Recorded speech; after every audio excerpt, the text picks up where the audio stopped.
ఆ తరిగొండ వెంగమాంబ గారు హారతి ఇవ్వడానికి గుళ్ళోకి వెళ్ళేవారు. ఆవిడ హారతితో కార్యక్రమాలు పూర్తయ్యేవి. కానీ ఆ గుడిలో ఉన్న అర్చకులు కొంతమంది ఆవిడ మీద వైముఖ్యాన్ని పెంచుకున్నారు. అనరాని మాటలని ఆవిడ రావడానికి వీలు లేకుండా ఆవిడ మనసు వికలత చెందేటట్టుగా ప్రవర్తించారు. ఆవిడ గుడికి వెళ్ళడం మానేశారు. బ్రహ్మోత్సవాల్లో వెంకటేశ్వర స్వామి వారి రథం ఆ మాడవీధుల్లో తిరుగుతోంది. మాడవీధుల్లోనే తరిగొండ వెంగమాంబ గారి ఇల్లు ఉండేది. ఆ ఇంటి దాకా వచ్చి రథం ఆగిపోయింది. ఆవిడ బయటికి రాలేదు, లోపల కూర్చుని. ఎంతమంది సాయం పట్టారో క్షేత్రానికి వచ్చిన వాళ్ళు, అంగుళం కదలలేదు రథం. ఏదో తప్పు జరిగింది, ఎక్కడ జరిగిందని ఆలోచించారు. ఇంకేం తప్పు, తరిగొండ వెంగమాంబ గారిని అవమానించాం, అదిగో ఆవిడింటి ముందే ఆగిపోయింది రథం అన్నారు.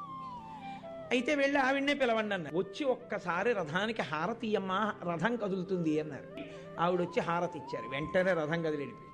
అప్పటికీ ఇప్పటికీ వెంకటాచలంలో ఆమె హారతితోటే వెంకటరమణుని యొక్క ఆ రోజు కార్యక్రమాలు పూర్తవుతాయి.